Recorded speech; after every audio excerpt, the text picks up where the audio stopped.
Hello and welcome to Comedy in a Nutshell, a podcast where I talk to comedians about comedy, cleverly conversing with charismatic comedians, carefully capturing candid comments on comedy's core concepts and crucial components, consistently concluding this considerably captivating creative concoction to be great.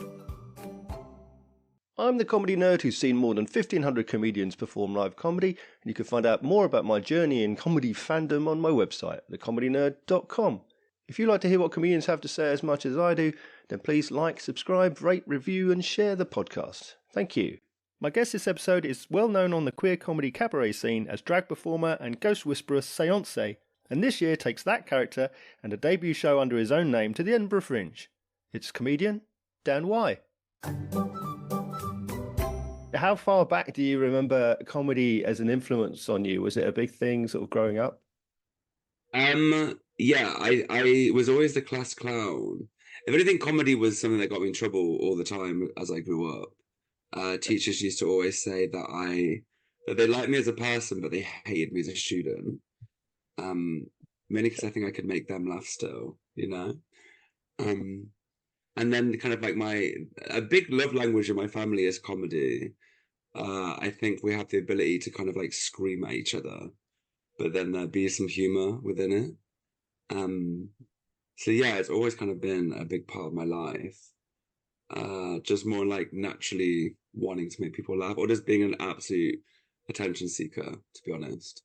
Did you have specific influences like family members or people you saw on TV?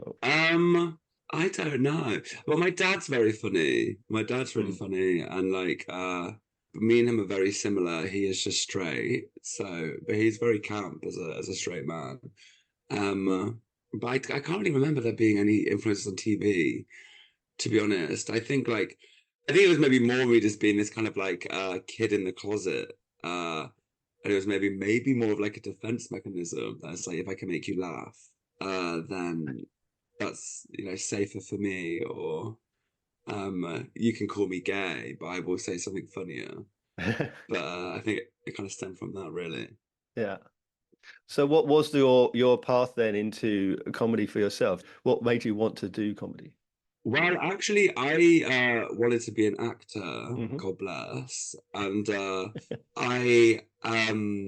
friend of mine was doing a fundraiser for like a theatre show that she was making, and she told me that she thinks I should do stand-up, which I took as her telling me that I was a bad actor, which was great. I mean, Rada did say no, so maybe she was right. But then basically the day before her fundraiser, she like rang me and she was like, "You're on the poster. You'll have to do the event tomorrow." So then I did like 10 minutes of stand-up where I was kind of like shakily reading off like a sheet of A4.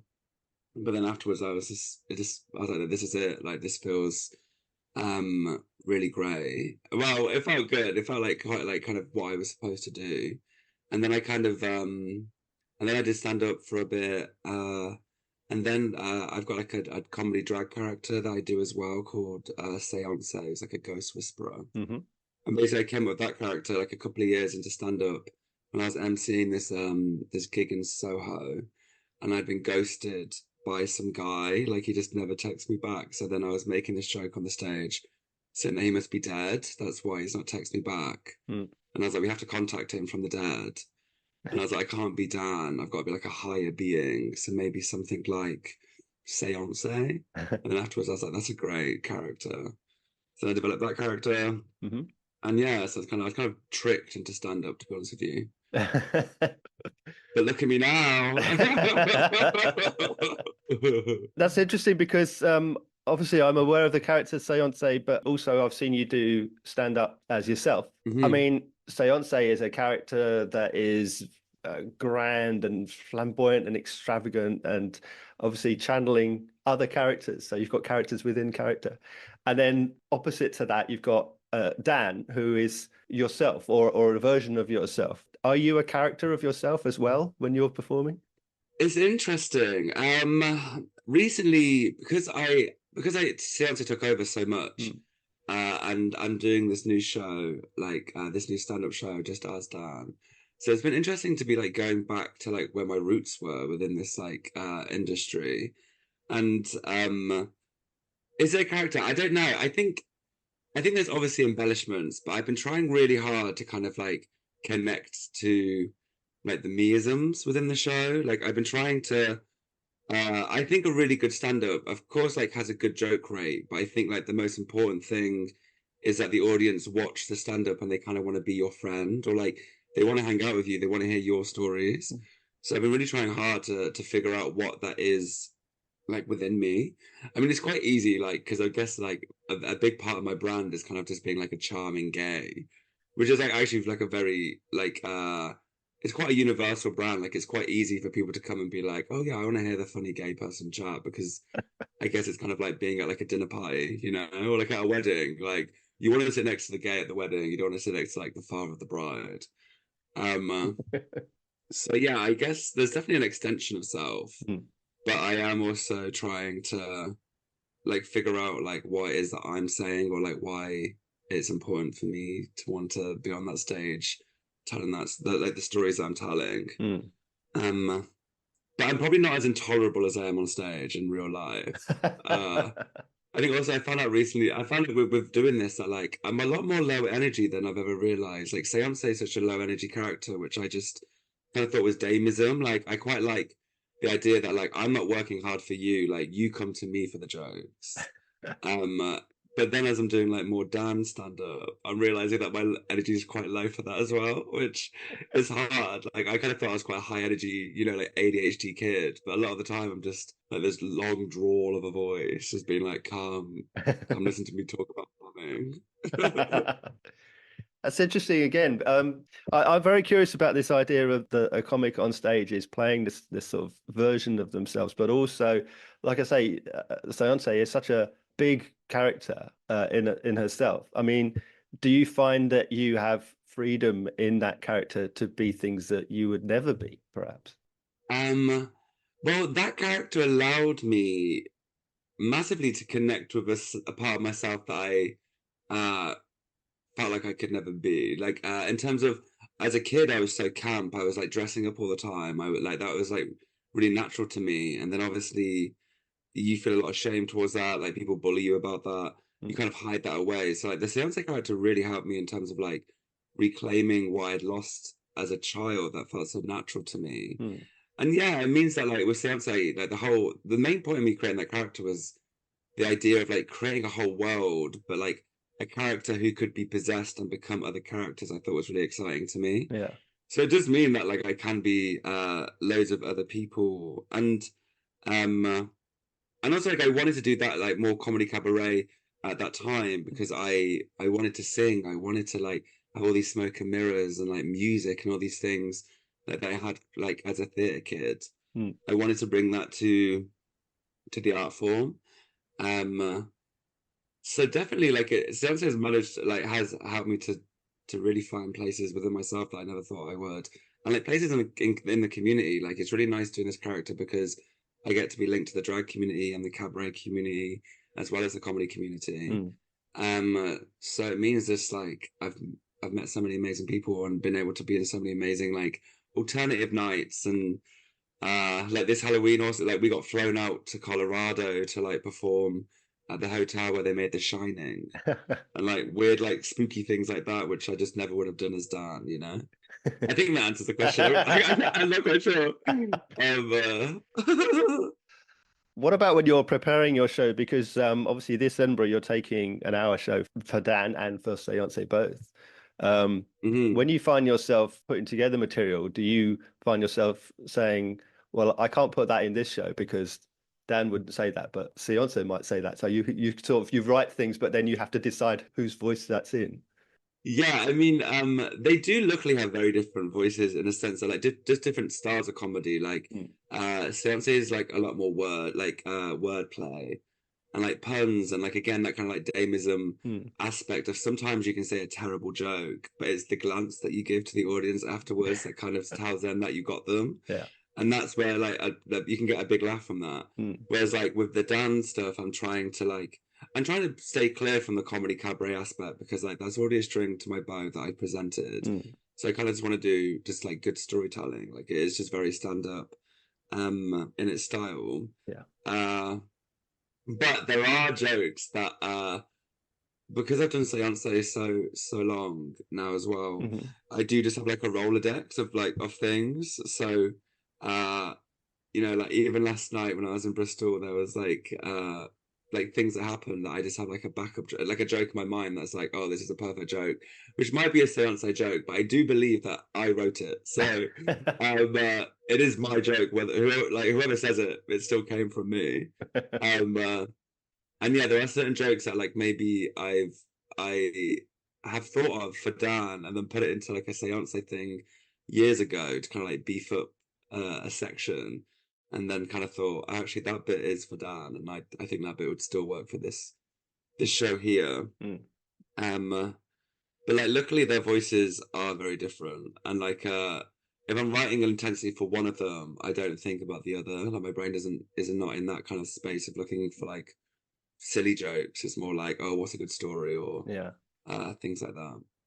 And then where you've talked about yourself as a storyteller, then are you leading with the story? Is it the story that you want to tell and then you put the jokes around it, or do you have jokes and you sort of say, well, I can link these with this tale? I think there's a massive part of the Dan Wye My Sam Smith show. Mm. There's like a running theme through it about how one time my sister told me that my brand was simultaneously being tragic and iconic at all Mm-hmm. points. And it's kind of like within that saying that like the universe loves to throw shit at me, which is like bad for my mental health, but like great for content. So like there's a lot of stories of things that has like happened to me in my life that are just like funny stories that I'm able to kind of like like make funnier and like kind of extend and stuff. Mm. But like there is a plethora of things that have happened to me that you kind of think, great, I guess I should be a comedian because the universe is absolutely throwing me through it.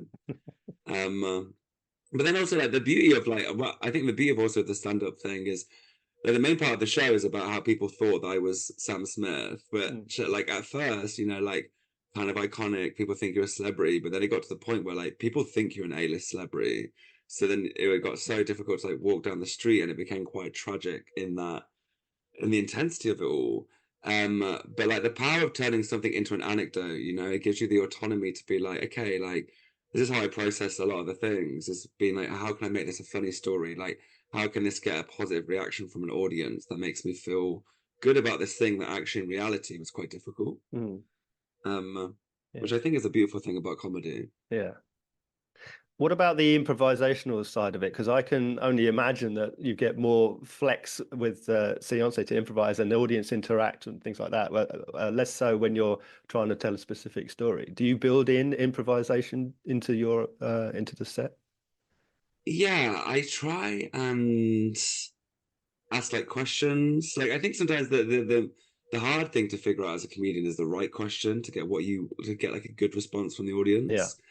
Um, I mean, like with Seance, like I mean, like, the new show that we've made is like an interactive witch trial where like I'm on trial and the audience like the villagers who like have to come and like prosecute me. So like it's very interactive. Like, but I did that because I love like thinking on my feet. Like it's something that like I am good at, especially in that space where you're full of adrenaline. Mm. Um, so I just really wanted to kind of like have a different show every night. That felt really exciting to me. Yeah.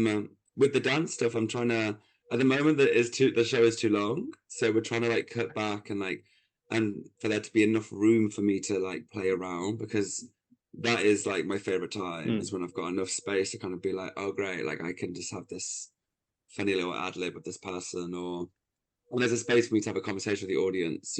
Yeah. What about entertaining yourself? Do you keep things in the show that maybe didn't perform so well in front of an audience just for your own amusement? I am always giggling throughout my show. Like I think that's what's like the fun thing about comedy is like I'm laughing when I'm making it, I'm laughing at when I'm doing it. The whole point is to like make other people laugh. So like Yeah. laughter is like always throughout. I have things that I mean I don't know if I would keep something that didn't work if just for myself.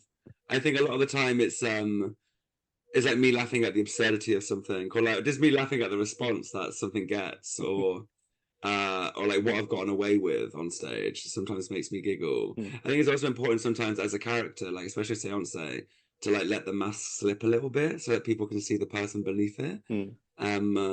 And then also like I can't control it. Like if I am improvising and interacting with the audience, if something funny happens, because I will just howl.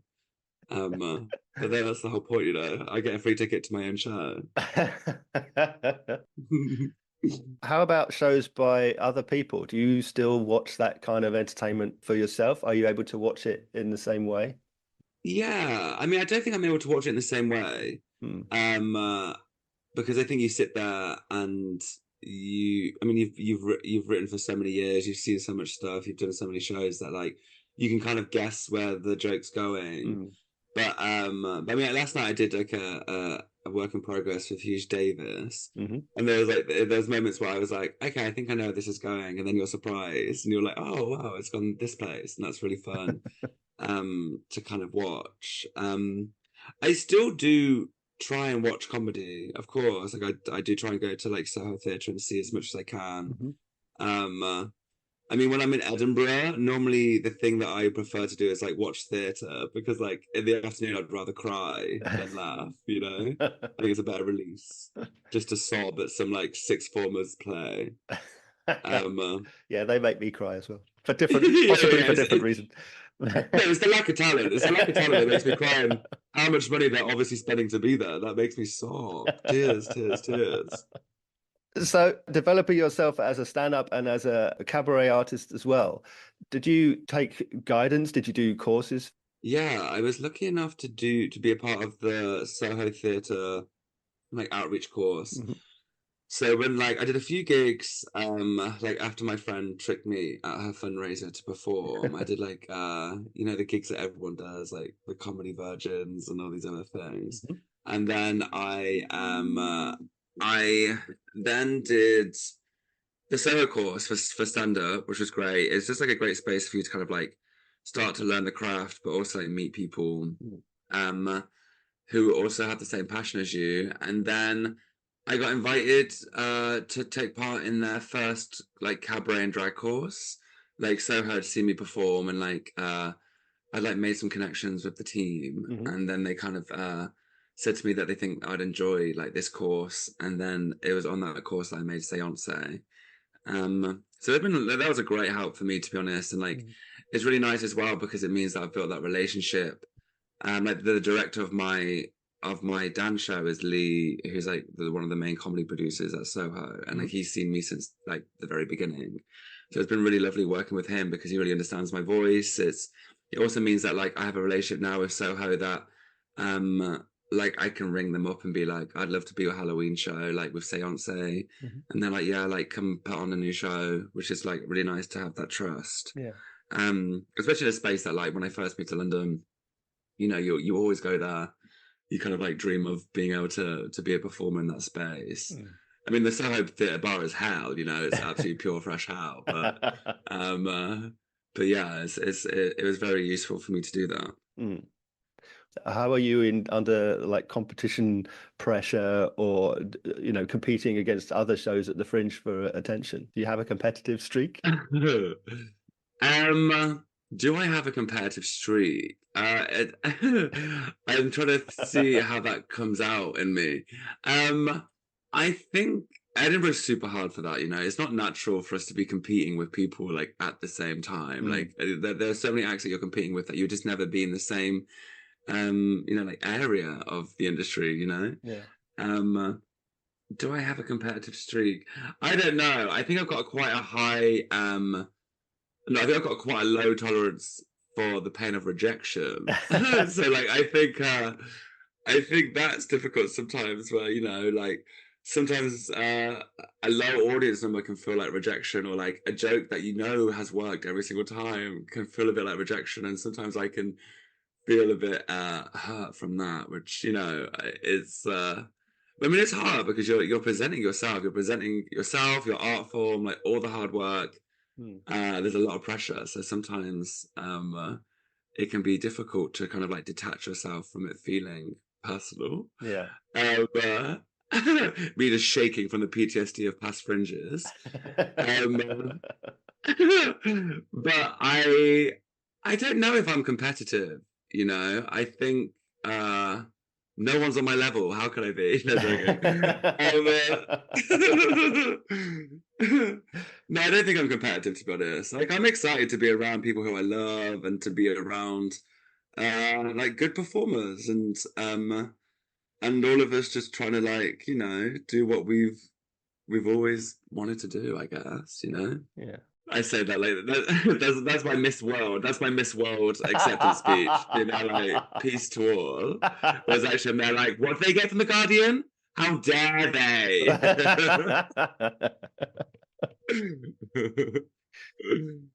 Given that you've done Seance and you're writing and you're performing as yourself, do you find a space where you're most comfortable? Is it writing the material? Is it performing in character? Is it performing as you? Do you have a sort of a safe space in that sense? I always say that like, people always think your job's so exciting and crazy. And I mean, like, it is horrendous that I get to travel around the world pretending to speak to ghosts. That is ridiculous. But it is the space where I have the most control. Like, I don't feel it to be that crazy. I feel like I have the most control on stage.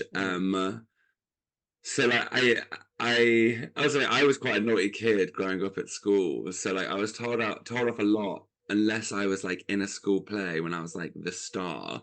So there's this, like, annoying thing that has, like, mirrored my adult life where I just have anxiety all the time unless I'm on stage, and then I kind of feel fine.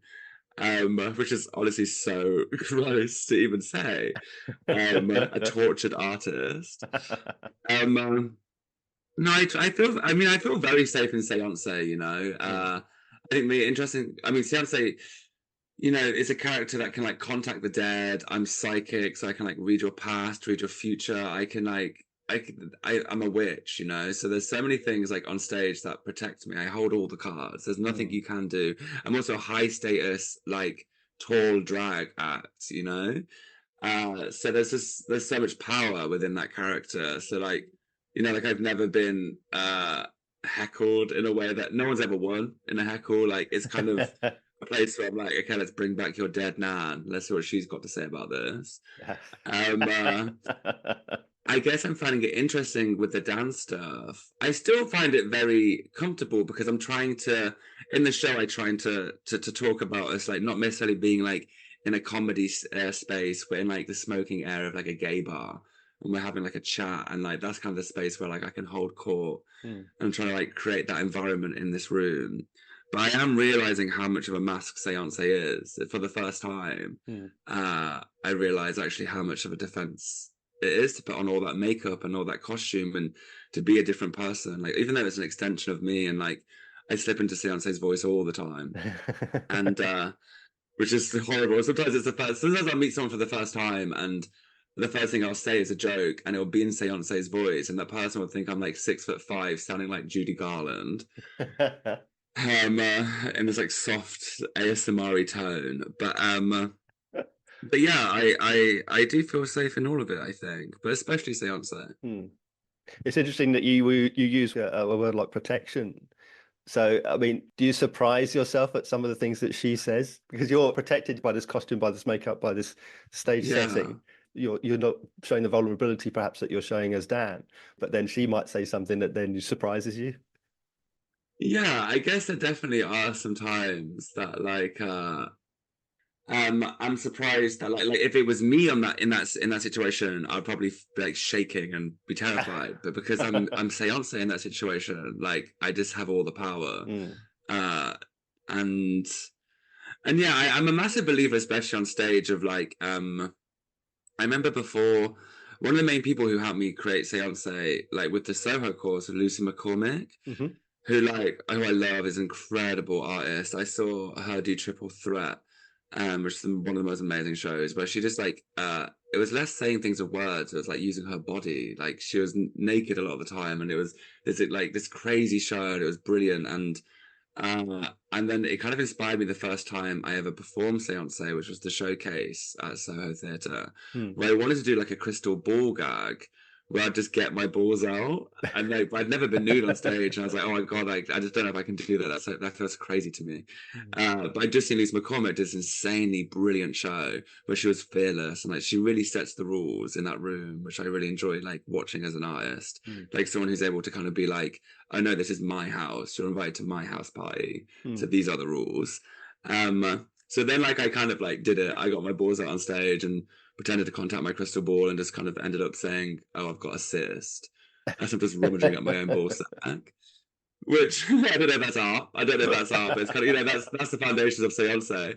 But then I believe that because you do that, you face that fear, that becomes that becomes the foundation, you know, like, so then it's like, what next can I do? You know, like, you do have to constantly be pushing yourself in a sense of like, what do you find scary to present? And if you're able to do that on stage, that just becomes the next normal or the new normal.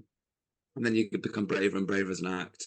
Then at a certain point, you're jaded and you become lazier and lazier as an act. So now, you know, say if there's a piano and a stool, I'm sat down the entire time and you'll have a great time. But, you know, I am the lamp of drag. I just stand still and the light emits from me. I'm not moving anymore, you know? You mentioned a moment ago about anxiety and that comfort when you're on stage, that all sorts of goes away. Before you go on stage, do you get pre-performance nerves? Do you still get that now? Yeah, of course. I think like most people say, like it's important, I think, to have that feeling. Because I always think of it as energy. Like it helps me know that I'm energized enough to go on stage and to hold like the room. Yeah. Because also like sometimes like your body shuts down a bit like the day of a performance. So like because you're about to go into such a high adrenaline state. Yeah. And let's say you're performing every day or you're touring or something, your body gets used to telling itself, oh, at 8 o'clock you're full of adrenaline. Yeah. So then you kind of shut down, and then you need that kind of fear to push you into a space that I think you can perform and be energized. Yeah, I think if I didn't have that, I'd be have less energy than apparently I already do on stage. As someone who clearly relishes the opportunity to perform and needs that audience to get rid of that anxiety, what happens when you enter a situation like lockdown, when that opportunity is removed from you? What did you do? How did you redirect that energy, and how did you come back? It was interesting in lockdown, I guess, because you kind of lose your point. I put a lot of my worth into work, which is something that I'm trying to figure out. Like, I sometimes feel like I am always busy with work. It means that that glass is full. It means the other glasses in my life, you know, are kind of empty or need a bit more care or attention, because I'm just constantly trying to validate myself through the experience of work. Yeah. So yeah, you kind of lost your point, I felt. But then it was maybe quite nice. I mean, I was still trying to do bits. I was still making content and little things here and there. But it was, I did maybe enjoy the expanse of time just for nothingness and for there not to, because I mean, like, I'm fully ADHD. So like, I find sometimes relaxation can feel a bit like depression in a sense that I never maybe fully relax because I'm always thinking I'm avoiding something. Like, because a lot of the time there is an email that I should respond to, and even if I've been like, today you don't need to think about anything, I will still in my body feel like I'm avoiding all the things I need to be doing. So I think lockdown was a nice time for me not to have that feeling because there was nothing to do. So you could just kind of like lie in a park all day and absolutely do nothing at all. And but then I was very happy to kind of like get back and to be in front of an audience, you know. It was nice to like challenge my brain. My brain was just going it was just turning into mush after a certain point. So it was nice just to kind of like be challenging myself mentally. Did you find it was the same as you remembered coming back into performing? Was it all the things it was before? Yeah, I think so. Yeah. I think like I think it's nice like when you, especially when you do a thing like Edinburgh, like Edinburgh's a bit like a gym, you know, like you're working out that comedy muscle so much. And then, you know, after Edinburgh, maybe there's a bit of time off because you're, you know, clinically depressed. You like spiral out. But then when you go back to performing, or like after Edinburgh, like a long stint of performance, when you go back to it, you kind of realize how much you've improved. And it's really nice, actually. Like, I work with like my collaborator, like my piano player. They also play a character called Leslie Ann, but it's like the cabaret icon, Robin Hairfellow. So it's really nice having this partnership where we're creating work, and like, especially this new show, we had all these ideas and these dreams of things that might be possible on stage, and we made nearly, I think, every single one work. And we wanted to make this massive interactive show, and for there to be really fun and live, but for there to be like a meaning that the audience experience, by taking part. So it's nice just to have like to feel stronger and stronger and stronger as a performer, to be like writing better songs, to be writing better shows, to be writing better jokes, and like for there to be, I mean, I've been doing Seance now for a bit of time, so there are people who are like fans of that work from the beginning, and it's really nice to have those people who come back and back and back again, because we're constantly trying to reinvent the wheel for us, or evolve at least. So it's exciting for us, but also for the people that have supported us. So it feels nice, I think, to like come back to things and feel stronger and feel better at it. Yeah. Do you think there are other characters, maybe characters that Seance has channeled, that perhaps you thought, oh, there's something in that? Are there other things that you want to do within other directions, as well as performing as yourself or as her? It's an interesting question. It's hard. Seance is so fully formed now. The character's like, she's so fully formed that like, sometimes that's the hard thing in these shows, is when I get possessed by a different character, how to present that character in a way that people don't like miss Seance being on stage, even it's still me being possessed. But I don't know about other characters really. I mean, there are some people that I've been possessed by. Like, I've been possessed by like Mary Magdalene. It's kind of like this is the spirit that possesses me, that people really like. It's kind of like this like cheerleader, like vapid girl. I like, especially like historical characters where you don't have reference to how they sound. I really enjoyed that, because then you get to play around with like who they are to you. But I don't know. I think at the moment, like, a lot of my focus is kind of like building up my stand-up again. Like, I started out in stand-up, and then Seance really took over, and which was amazing. But I think actually, like, as a comedy drag act, there are limitations. Like, you can kind of feel the ceiling, in a sense, just because a lot of people just see it as drag, and then there's not as much attention towards drag in a way, like, or industry support maybe. So like, I really wanted to do Dan again, because I think it would help me to kind of maybe push past the ceiling that I'm feeling, but also it's like a relief to be able to not just be writing jokes about ghosts the entire time. And to put myself on stage at a point that, like, I've learned so much from being a Seance. Like, I've learned so much of the craft and how to make a show, and so yeah, I think my focus is kind of on Dan and what I want to present as that, as that person, and which is exciting. I'm very excited for it. I've been feeling very good in what I've made so far, but I'm very proud of the show in terms of, like, I really wanted to connect with something in myself that is the person, like, in the smoking area. Like, it is the person who's able to, like, who's maybe, like, smoked a bit of weed and is like telling a long story, and it's great and it's funny, and I kind of wanted to have that on stage. But also there to be heart, for there to be like a meaning. Like, I think it's really important. Like, when I work with Seance, I think that you never have the opportunity to have like a queer person with such high status in a room. Like, we've got a lot of straight audiences because it's comedy.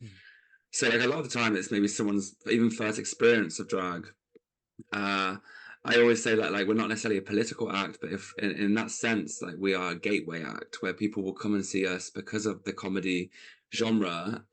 It'll maybe be the first time them experiencing like queer performance, and I make sure that it's entertaining. I make sure that they feel safe in a space that they've been taught maybe not to feel safe. And then there's always a message. So there's always a message that I think, if I was a queer person seeing the show and I had a character like Seance, what is it that I need to hear? Like, what is it that would make me feel stronger? This high status queer person telling me a message. What is that? Like, what would that be?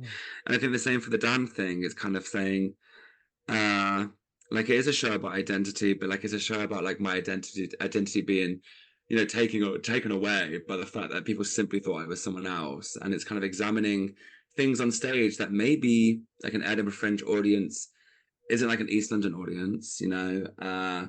So it's kind of presenting questions and things on stage to make you a layered queer person that people can attach to and be like, I never thought that about this community. I never questioned that. But in a way that still entertains them, because I think that is the job first. And I think with comedy and with entertainment, you can then ask these questions, or you can then make them think about things they would never be in the space to before. Yeah. So yeah, I'm excited to see what that is. I think I'm nervous. I'm excited. Well, I was about to ask you what we could expect from your 2 Edinburgh shows, but I think you've just told me. But I mean, what's your flyer pitch? If people coming to Edinburgh, what are the shows? Well, firstly, I will not be holding the flyers. There was a team for that. I wouldn't be seen dead on the street. Good Lord. I mean, there was a time that I'd be in full drag flyering, and it's not fun. It's not cute. It can be a horrific time. Well, the seance show is Seance She Must Be Hung. It's an interactive witch trial. I'm on trial as an evil witch. So the audience come and like persecute me. It's like a real fun show, very interactive. I mean, the idea of it is kind of, I mean, you don't find this out really towards the end, but like, I guess the idea of it is kind of showing how quickly we can become like a clueless, angry mob. And how actually, you know, when the witch trials started, it was because the community were poor and the government were corrupt, and the community were angry at that corrupt government, and the corrupt government created an evil to distract them all, and that's when the witch trial started.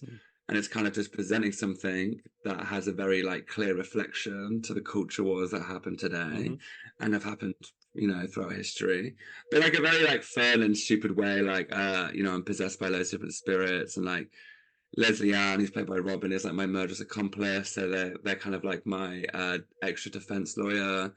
There's like loads of big cabaret ballads. And although it's an interactive show, you are safe in it. Like, there's a safety to seance. Like, audience members are always like, I'm kind of terrified that you're going to pick on me, but then when you don't, I'm really disappointed. And that's actually the perfect place that I need you to be in. And then the Dan show is kind of the Dan Wye, my Sam Smith. It's kind of like a show about like my life, and like me growing up, and like the things I learned as a queer person. It's also talking about like the absurd things that have happened to me, like this crazy experiences. And like mainly it's also looking at the time where people literally thought I was an A-list celebrity. They were convinced that I had won 4 Brit Awards, and what that experience is like as a queer person when you have to learn about yourself. You have to learn to love yourself and become stronger in yourself, and kind of what that felt like when that literally got all taken away, because like I was seance at work, and then when I wasn't at work, I was Sam Smith, and it was kind of this crazy space where, you know, I felt like I didn't take up much room anymore, and I'd done all that work for what reason. But yeah, there's like a lot of like funny stories where I just talk about, you know, how I am kind of simultaneously tragic and iconic. And yeah, like, you know, I very much can play to that, you know, your funny gay best friend. So yeah, I think they're both just like, and I find it really important with my work to promote queer joy, you know, like it's just a beautiful thing that like the queer community get to experience, and I want to be able to show what queer joy is, and for people to feel queer joy, and like just like, and that is massively about, you know, kind of finding the iconic in the tragic, and there being power, and just making people feel good. Like I always want my audiences to kind of walk away and just feel stronger and happier, because that's, you know, that's what I can give you on stage, you know. Yeah. If it works. What about your festival experience as a whole? You've alluded to it a little bit, but the industry aspect, the social aspect, the performance side of it.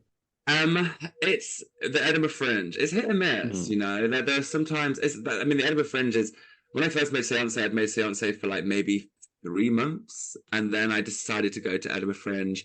I wrote the show the week before. I performed it once before I went up. It was like a free show at the Caves. But then it became this kind of like underground cult hit where like we started selling out every night. People, because I mean, it's a comedy seance, like in the festival space. it's a comedy drag seance, you know. So like in the festival space, people just, you know, they want that different experience, you know. So it started really doing well, and then from that, I got to tour around Australia, like perform at Soho Theatre, like, and then next year I went back to Edinburgh. It was like a 120 seater. It was like all paid. Like it wasn't a free space anymore. So like Edinburgh has been a space that has absolutely helped my career to evolve. Um, there are times where it's hurtful. You know, there are times where you have maybe expectations that, oh, maybe this time I won't just be seen as a drag act. Maybe this time, like I'll be seen as a comedy actor, because it is a comedy character, just in makeup. So there have been times where like, those expectations that maybe I'd push through a bit further have been hurtful in a space where you're like, oh, maybe not. I don't know. But then I've always then come from Edinburgh and then had a great time. You know, like I think my last Edinburgh I did find difficult. Even though I was so proud of the show that we'd made. But then even after that, I then had like an extended run at Soho. We got to tour around the UK. We had like an American tour, like all these things that like happened afterwards. Maybe not necessarily all directly from Edinburgh, but it's an intense space, you know. Like as an artist, it's hell in a way, because you're constantly having to. Well, firstly, I to do a whole month of performance, depending how well you sell, to maybe perform for a whole month for free is unheard of. To be in drag every day for free is absolutely absurd. But it is difficult, because you do kind of you compare yourself to other people. Like you want that reviewer in, you want that kind of opportunity. You hope that what you've made is good enough and is received by an audience. But it is also a magical place where like there's so many friendships I've got there. I used to go there before I started in comedy. Like me and my friends used to go and watch things. And this year I really want to go and watch things again, because sometimes you get too tired to like really go and see things. But like I just forget how inspiring it is, you know? Like I remember it was a space like I remember one of the first times I went, I remember seeing Nina Conti for the first time. And I was obsessed. At that point, I kind of wanted to be like a ventriloquist. And the next day I was in like a cafe, and I remember seeing her. She was in the same cafe, and I like sat down and I wrote all these like questions that I was maybe like 17, 18. And I was like, I want to go ask her. And then I went up to her and I got so nervous and I just like screamed. I went, "You're great!" And then like ran away. But then I'm on like bills of like Nina Conti, and like I made like a few years back I told her that story and she didn't know how to take it. But like she's like a friend of mine. So there's like so many times that like there are people that you've looked up to, or people that like you absolutely love. Like I remember also like the Sleeping Trees, where this like a show that we always used to go see. This like a hilarious trio that we like absolutely loved. And then the first time I got to perform in Australia, me and the Sleeping Trees were sharing a dressing room. And then since that point, I remember them coming in and me being like, I am a huge fan of yours. I used to see your show like every year when I was a teenager. And since that point, we've been able to collaborate and make shows together. So it is a space where you really get to like to hang around with people and meet people, and to kind of feel a bit like this is showbiz, you know. In maybe an embarrassing way, but it is magical and also hell, you know. Yeah. I'm fascinated by the fact that you mentioned Nina Conti there, because something that she's said in the past reminds me of character comedy, and we've talked about it a little, where the puppet, her character, if you will say things because her imagination will come out unbridled, and it will surprise her or shock her even that this has been said, and she'll be embarrassed. And we were talking a little bit about, would Seance say things that you wouldn't say? It's kind of like, are you inhabiting, maybe Seance is your puppet, but instead of just your hand, your entire body is inhabiting this character. Okay, how loose do you think I am, firstly? My whole body could fit inside me. How terrible. Just like a Russian doll. Yeah, definitely. I mean, I sometimes think it's kind of like the comedy genius part of your brain, right? People ask me why I laugh at my jokes, and then I have to tell them that that's the first time I heard it as well, you know. So like I'll respond in a certain way and it'll make me laugh because that's the first time I heard that come out. It just comes out from nowhere, And then I'm like, oh, that's actually really funny. So then I will laugh at what I have said. So yeah, I think like there's almost like a part of your brain, like there's a bit in comedy that I love when you're like, there's something within you, there's like an instinct. You can be telling a joke and like just before you say the punchline, something in you tells you it's not going to work. So then you've got like a millisecond to think of something to improve it or to add onto it or to react to it. And I find that really exciting. Like I love that moment of like something just dropping in and you just saying something that you never expected to say. That's kind of my favorite part of the whole thing. Do you think that there's a single particular lesson that you've learned so far that sort of informs what you do going forward? I do a lot of consulting work, like comedy consulting with like other acts and like other projects and stuff. Because like, especially with Seance, what I do is so theatrical, so it's like very much working with like a story arc. Yeah. There are a few things that I say to people within that. Like one of them is what I've said already. Like you got to remember that the audience are invited to your house. Like set the rules. Like because I think if you do that as well, if you set the rules strongly, then the audience actually trust you because you've created a world that they're in. And they're more likely to trust you more than you pandering kind of like to them. As long as, of course, you're respectful to the audience and stuff, and like no one's feeling terrible. I always say as well, like there's so much notion to look and privilege in the industry, and there is a lot of cases of that, of course. And you do have to be lucky, and sometimes it very much helps, you know, to have gone to a certain university, to have certain family members. But I always say that it's about accumulation. Like I say that the more you do, the more gigs you do, the more venues you get relationships with, the more audience members see you. So you're building up like your following. The more you learn your craft, like just the accumulation of it all. Because then the idea of kind of like being in the right room, being in the room at the right time, you've got yourself into that room. So then you kind of make it the right time. So I do think it's just kind of like by putting out continuously and like and building your voice and what you want to say and like your style and your fan base, and that is kind of, I think, how you get somewhere. I mean, I hope that's kind of what I've been trying to do myself. Because I mean, I'm just from, you know, a poor family from Coventry, so it's not necessarily, you know, the height of showbiz in my blood. We were just happy to get like a Viennetta ice cream on someone's birthday, but but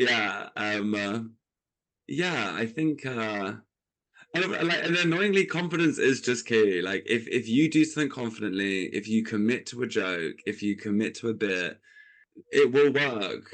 You know, like it will. There's so much more chance of it working than if you kind of doubt it beforehand. And yeah, I think especially at the beginning, do as much as you can, push yourself, like change things up. I'm so happy that I made Seance in terms of like, I just got to experience a whole different world of creation and performance, and instead of just doing stand up, I think I would have maybe like burnt out or maybe found it a bit boring. Like it's just about like constantly trying to reinvent yourself and not feeling like you're stuck in a certain thing, you know? I think that's what I've learned. I think there's probably more things. Yeah, send invoices on time. Actually, that's another thing. Send invoices on time. I never do that, you know? I have so much money and yet so poor. So what do you think then so far have been the best and worst experiences you've had in comedy? Gosh, so, okay, the best. I've got to tour amazing places. I got to perform in incredible places. You know, like I've performed like at the Globe. I've performed like at like Joe's Pub in America, at the hotel from The Shining. Like I've been like flown out like to perform for some very rich people and some very like tropical islands and some crazy things. I managed to like perform in amazing spaces, which has always been fun. There are certain gigs that like the Globe gig was really special to me. Like it was like just full of like queer people and the noise was incredible. There are times also where you do a show and like it would just be magic. Like everything will work, and especially working with Robin. Like Robin's classically jazz trained, and there's so many things where we'll do something, but we are just totally in sync. And Robin will be like, that would take weeks of rehearsal for us to have done what we just did. And we just did it like in the moment. And like really nice to have someone like to work with in that way, because I always say like it's like a coven, like you're joining my coven, that's what's happening. So it's nice to have like this witchy person I get to work with. So like just highlights of like just still enjoying it, I guess, like still enjoying it, still being better and stronger. And there's some moments like at Soho Theatre, like real full circle times where you've done a show or like it's a brand new show, or and it's sold out, and it's not necessarily all about like the the money aspect of it all, but like it's sold out. There are people who love your work. There are people who tell me that like the name of their WhatsApp group with their best friends is a joke they heard me say 4 years ago, and like there's like things like that are so nice. And like and also like there are times where I remember when it touches people, like when the work you make has the impact that you want. I remember someone coming to see my show, and they were a bit younger. They were like a teen, but they had a hard time with it. I think they were like they came with someone that I knew, and I think they were being fostered because like their parents weren't okay with them being queer and things like that. And afterwards we're like in drag and people are like taking photos with us, and this person just came up and like hugged me and cried, and I'm gonna cry myself, my god. But like just hugged me because they just didn't realize that we could be joyous, and they didn't realize that we could have power, and they just saw our show, and they were just really overwhelmed with the idea that there were possibilities for them that weren't the end of the world. And that's great, like to be that person that maybe I needed growing up is really powerful for me. But yeah, and I've made some brilliant friendships. I've got a great community around me. And I got to like work and have friendship with people that I absolutely really look up to, I idolize, and I feel like I've really made a position in the like, especially the comedy cabaret world. Like there's not that many people, so like it feels nice to kind of to be in the same league as people that I absolutely love and respect. I think, has there been bad things? I think of course there's been bad things, of course. I think sometimes it can be difficult if the thing that people can't relate to in what I'm doing, or the thing that makes or people are scared or they can't connect to simply being who I am as a person.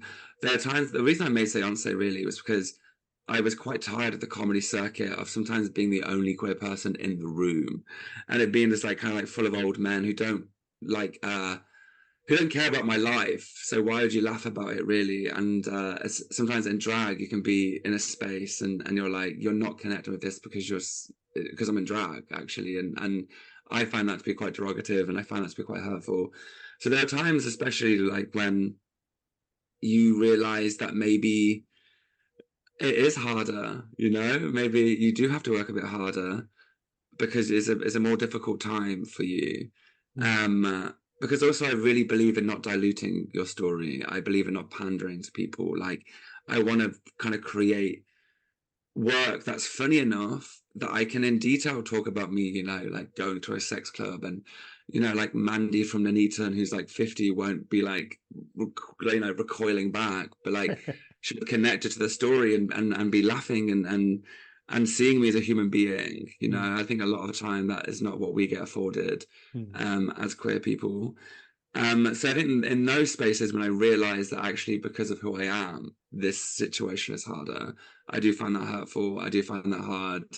Because the industry is still quite straight, like it is.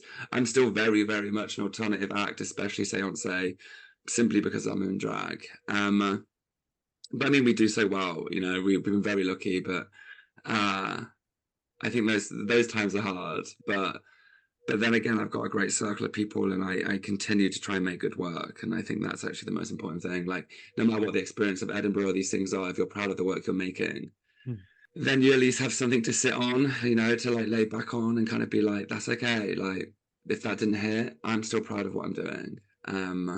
Which, you know, maybe in practice is harder than me just saying it now. But yeah, lots of trials, lots of tribulations, but like a lot of joy. I'm very happy to be in the position I'm in. How can we find out about you and where we can come and see you performing?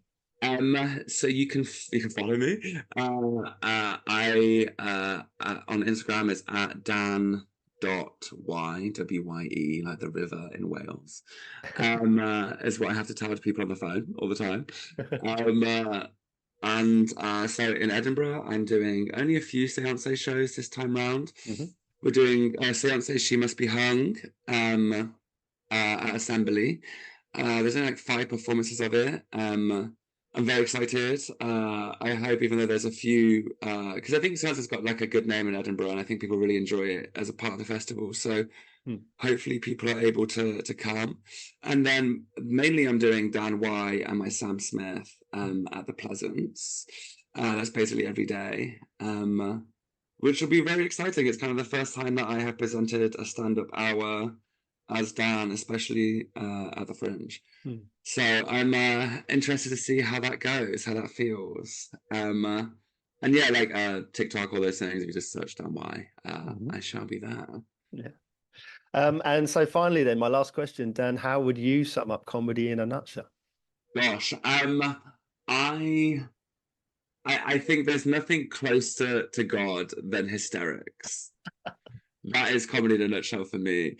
Like, you know, when you're in assembly at school with your friends, or there's a situation where you can't laugh, the feeling of being in hysterics is the closest you'll be to God. You know, just like the body, the soul vibrating with like joy. I think if you can have as much of that in your life, then you're fine. You're doing good. I think that answers the question. I don't know. Beautifully put. Beautifully put. Thank you so much. Thank you. Dan, it's been an absolute pleasure. I really appreciate it. Thank you. Thank you. Thank you so much. I really enjoy it.